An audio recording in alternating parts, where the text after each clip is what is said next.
in the beginning I was winning. Then all of a sudden, I choose black again, green. Okay, black, green, red, green. What? Okay, fine, green, black. Ah!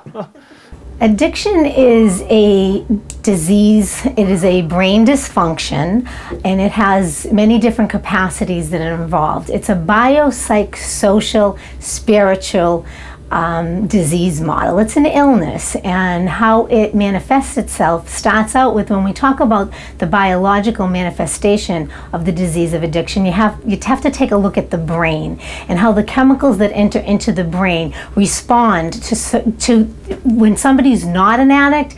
The brain reacts different than when somebody is an addict. 很多人呢以为毒瘾只是一个坏习惯。其实呢，毒瘾是一个病态的行为，是一个跟精神方面有变态的一种行为。那我在做宣导的时候呢，我常常喜欢用这个中文字这个瘾这个字来解释毒瘾。如果说你看这个字瘾，基本上是两个部首，一个就是病字旁，一个是隐形的隐。那在英文呢？叫毒瘾，就是 invisible illness， 就是隐形的疾病。所以呢，当一个人有赌博方面的问题的时候呢，他基本上是一个病态的行为。那如果说你有这个病态的行为的话，你就应该去找专业的人员去给你做心理辅導。各位觀眾大家好，由呢一集開始1連幾集，我哋都會同大家探討一下成癮呢一個嘅問題。我哋就由賭博開始講起啦。賭博成癮之後會變成一種病態嘅行為，呢一種嘅行為同濫用藥物有好多相同之處，例如不能自控啦、否認問題嘅存在啦，係一種有唔同發展階段漸進式嘅疾病。咁精神病咧就係可以分成幾個大類嘅，雖然咧佢中間即係有互相混淆嘅地方都好多。不過主要大類咧，即係最常見嘅咧，其實就係情緒嘅病，我哋英文叫 mood disorder。咁啊情緒病裏邊咧有憂鬱症啦，有狂躁憂鬱症啦，即係呢兩種啦。憂鬱症就比較常見啦，狂躁症就少啲，不過咧都有㗎。咁啊有焦慮症咯，焦慮症即係我哋叫做 anxiety disorder 嚇。焦慮症咧本身都分好多種啊，譬如好似即係有啲人咧即係成日好驚啊，即係心跳好似就想暈低啊，或者即係出晒汗啊、發冷啊咁樣，咁幾分鐘之後好似又好咗啊咁呢啲就係我哋叫做 panic attack 嚇，叫恐怖症。咁有強迫症，即係咧成日啲嘢做嘢要重複嘅，唔做咧佢就唔安樂噶啦。咁樣嗰啲又係成日洗手啊，或者成日翻去睇下個門有冇鎖咗啊，啲爐有冇熄，爐頭有冇熄到咁嗰啲又叫強迫症。咁呢啲冚唪唥都係算做係焦慮症嘅一種啊。或者有啲人唔敢坐飛機啊，咁樣嗰啲叫焦慮症。好啦，咁情緒病焦慮症咁，然後分裂症啦，分裂症就係懷疑啊，即係覺得人哋跟住佢啊，偷聽佢講嘢啊，揾錄影機錄佢啊，有時有幻聽啊，覺得有聲音同佢講啊，成日自言自語啊，自己笑啊，摸喺佢側跟嘅時候，即係佢好似有人同佢講嘢，佢自己又同人講嘢咁樣。咁嗰啲咧就叫做分裂症咯，嗰啲就比較嚴重啦，雖然都係少啊。咁然後咧就另外一種咧就係即係行為失控嘅病啦，嗰啲咧就譬如好似即係好賭啊，或者即係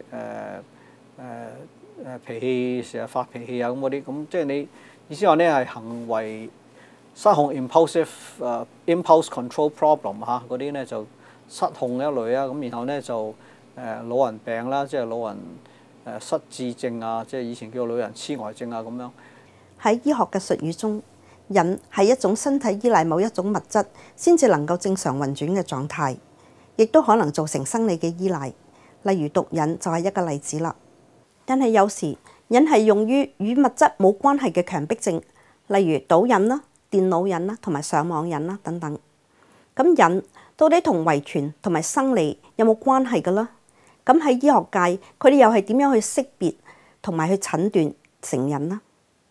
When we talk about predisposition, we talk about family heritage, we talk about people that have been predisposed genetically. So therefore, when they introduce a substance into their brain, it reacts differently. When we talk about the psychological pieces to addiction, you're talking about how people react themselves to their own addiction. You're talking about how the addiction plays out in a way that they don't see themselves as an addict. They don't understand what they're presenting. They can't formulate decisions. They are risk takers. This is the whole psychological component to it. Then the social piece is another level to which you react in the way that society responds to you, and your behavioral piece, because behaviors are a key component to the disease of addiction. Then the spiritual level is where you lose sense of self, you lose sense of hope, you lose sense of desire. It all is reflective within your brain. And I believe compulsive gambling is an addiction, but it's hard to realize it as a true mental illness, since you know you have gaming addiction, you have computer addiction now, you also have other addictions that's physically formed, like maybe jumping addiction for all that matter. But it's true that you can have that rush. Your adrenaline keeps on pumping, all of these while you remain trapped. 喺某程度上，賭博可能成為病態賭癮。咁何謂賭博嘅定義呢？如果我喜歡打麻雀，我算唔算係成癮呢？賭博呢，基本上就是用有價值的東西去壓注，在一個不可預定的一種活動上面。那這個定義呢很重要，為什麼？因為比如說我去社區做一些宣導的活動，我問這個阿公阿媽或是一個先生小姐，我說你有沒有賭博過？有沒有從事賭博的行為或者活動？他們會跟我講說沒有啊。但是我說那你有沒有打過麻將？有沒有玩牌？他們會說有。所以呢，我就覺得這個賭博的定義很重要。為什麼呢？就是說，如果說你只是跟家人朋友打小牌，或是打麻將，如果說你沒有用任何有價值的東西去壓住的話，那只是一個遊戲，對不對？是一個 game。但是呢，任何時候如果說你有用有價值的東西，即使是1角錢 a penny， 那還是算是賭博。儘管好多人當賭博係一種娛樂，或者係一種手段嚟到獲得收入。賭博涉及神經化學嘅變化，容易使人上癮。賭癮亦稱為病態賭博。剛才徐醫生指出係失控症嘅一種。病態賭徒無法控制自己嘅衝動，明知係會傷害自己或者係家人，但係佢哋只顧住係賭博，而唔顧帶嚟嘅後果嘅。In recovery and diagnostically, we still use the tool, the DSM, is still a tool that we navigate, but we also use history. History is an important piece to whether somebody has crossed the threshold. Behavior, observing, an observation of behavior is still one of the, key tools to identifying and diagnosing addiction, because part of the disease of addiction is manipulation and denial. So the difficulty people have with coming into treatment for addiction is that they're still denying that they have a problem, and also manipulating the treatment provider that's servicing them. So the DSM tool, which is a diagnostic tool used for, in psychiatry for any kind of psychiatric illness, is also used in addiction as part of a diagnosis that's recognized in the American Society American Society of Medicine. It's a tool that's used and qualifies. Addiction qualifies under that as a disease. So therefore, we do use those guidelines. But once again, history is an important component. Family is an important component. 精神疾病診斷與統計手冊，簡稱 DSM， 係由美國精神學學會出版，係一本美國同埋其他國家中最常使用嚟診斷精神疾病嘅指導手冊。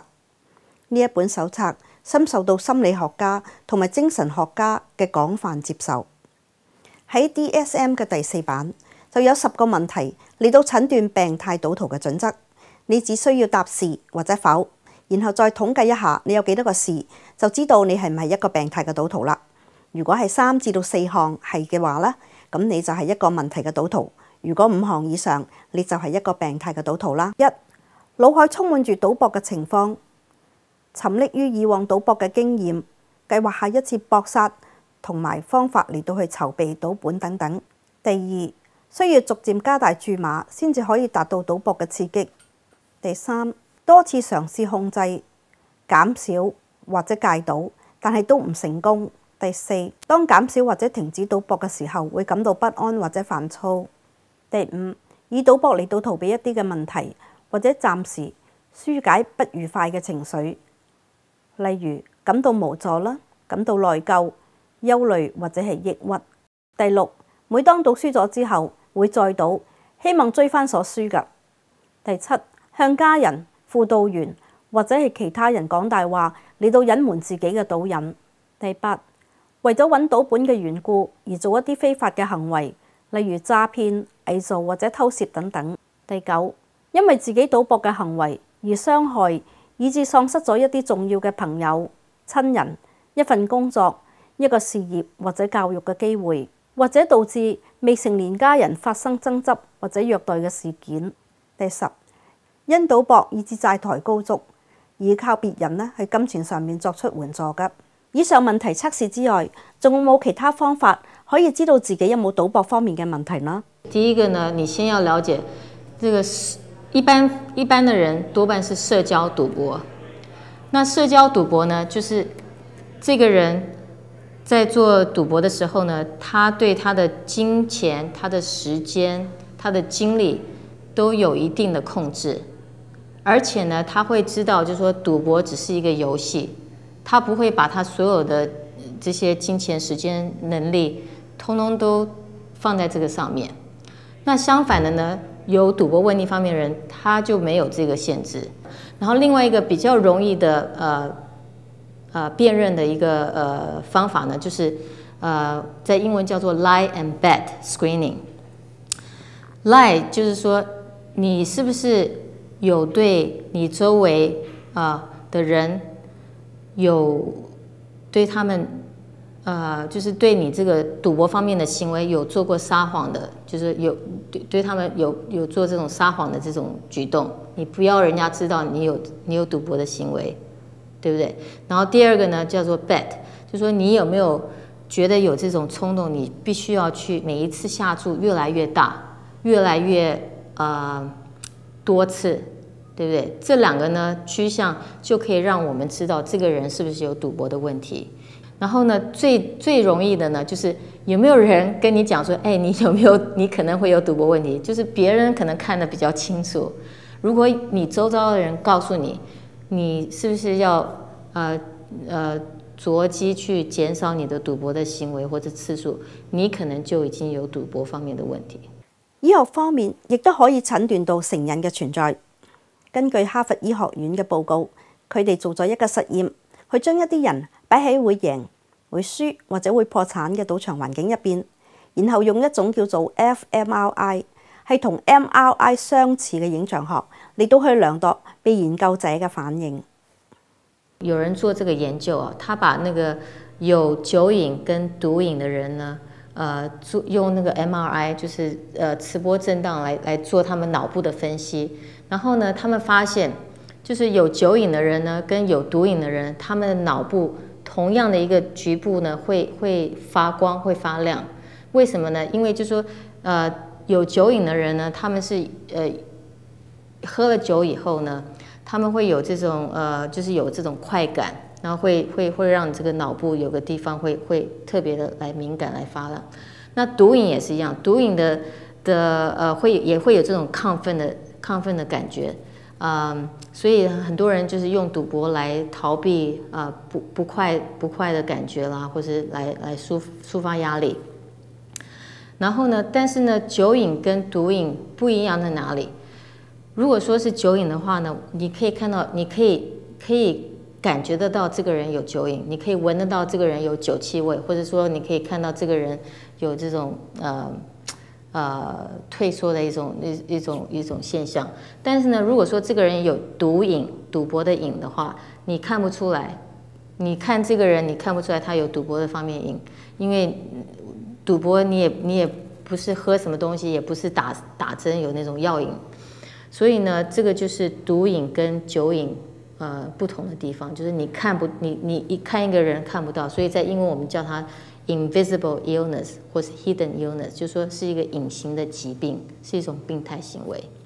但是呢，它所产生的亢奋的行為啦，或者說他的一個退縮的 withdrawal symptom 一些徵兆，跟酒癮差不多。我哋專業嘅朋友啱啱解釋咗成癮係一種疾病，係失控症嘅一種。但係亞裔社區人士比較容易染上賭癮，呢一個又係咩嘅原因呢？喺下一集我哋再聽佢哋嘅分析。再見。